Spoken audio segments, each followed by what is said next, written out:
can never, ever get this thing just right. I hope that's gonna stay. Anyway, hi guys, it's Tiffany from Natural Hair Magic, and I just wanted to share with you 6 ways that I maintain healthy... Let's try this again. Hey guys, it's Tiffany from Natural Hair Magic, and today I want to share with you 6 ways that I maintain healthy hair and long hair. So I realized that my hair is getting pretty long, as you can see. You know, I've got some ends here. I think 2017 has been my best year as far as natural hair so far. And I want to share with you all my little tips and tricks. All right, so first I started dusting and trimming my ends regularly. Now, what do I mean by dusting? Just, you know, when your ends start to get a little ratty, you just kind of snip off the very, very end. You don't do a whole trim where you're cutting off, you know, this much. You cut off like this.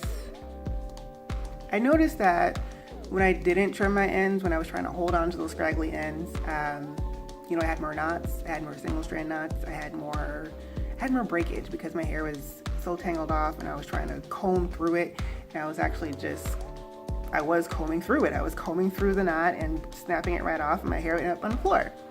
So dusting and trimming regularly will help you maintain nice, smooth, healthy ends so you can keep more of your ends on your head. All right, next, I started deep conditioning, if not weekly, then bi-weekly. And deep conditioning led to the realization that every now and then I do need a protein treatment. I thought that just because I had fine hair and that I had low porosity hair, that it meant that I didn't need protein. But I do. All hair needs protein. Maybe some more than others, maybe some less, but you do need a healthy balance of moisture and protein. So if I'm doing moisturizing masks every week, then on the 5th or 6th week, I'll try to add in something with a little protein in it to give my hair a boost, to give it a little more strength. So you really need to, and this is tip number 3, you really need to pay attention to what your hair needs and when. If you really start to listen to your hair, it will tell you exactly what it needs and when it needs it. Your hair isn't going to need just moisture all the time. Sometimes it does need a good, strong protein treatment. And vice versa. Sometimes, you know, maybe your hair needs more protein, but every now and then it needs, you know, a little bit more moisture. So you got to listen to it. And I know we're all working on that. But, you know, try to listen to your hair a little bit more when you're trying new products. Listen to your hair and see what it says. You know, did it like it? Did it not like it? Does it work better with this product before or after it? You got to do your best. You got to do your best to listen to your hair and figure out what it needs and when. Because when you start doing that, you have a nice, healthy conversation with your hair, and you can have more hair on your head, and you'll be happy, your hair will be happy, and, you know, it'll be great. Next, I was avoiding heat on my hair. I was keeping heat away from my hair. And I realize it's kind of silly saying that now because I'm sporting flat ironed hair. Yeah, I was keeping heat away from my hair for the most part.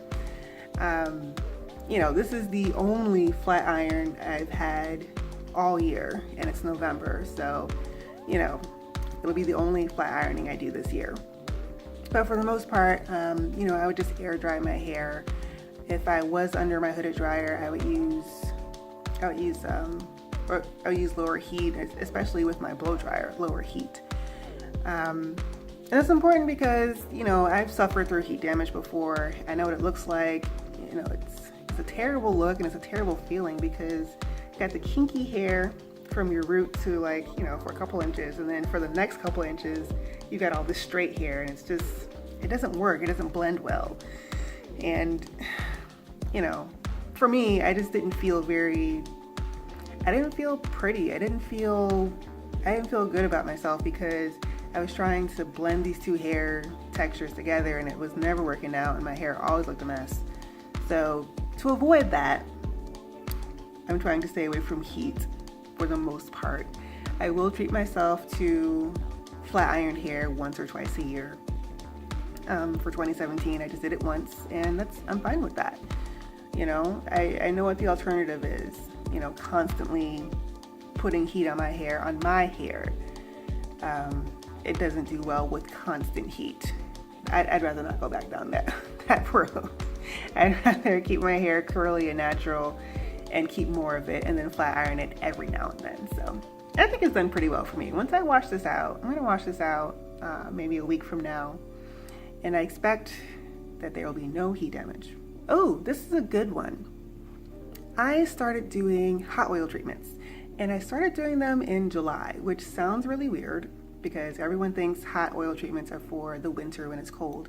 But hot oil treatments help your hair to stay lubricated and to stay moisturized. And I really needed that in July and August because here in the South, July and August are really hot and really dry. Like my skin was always parched. My body was always parched. So I knew that my hair was parched. I knew that if the rest of me was drying out, my hair was drying out. So what I would do is just do a hot oil treatment once a week. Nothing crazy, just, you know, a little olive oil, maybe throw in some castor oil or some jojoba. I didn't want to make it too heavy, so I mainly just stuck with olive oil during the summer. No, just leave it on for 10 minutes, rinse it out.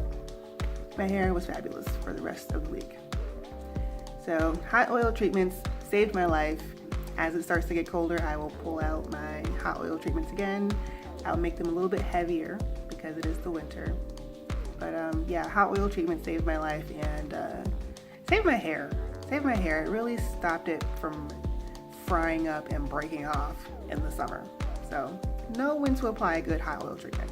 And lastly, this one is my favorite one. I started using the wet brush. Now, if you follow me on Facebook or Instagram, I've been talking about this wet brush forever.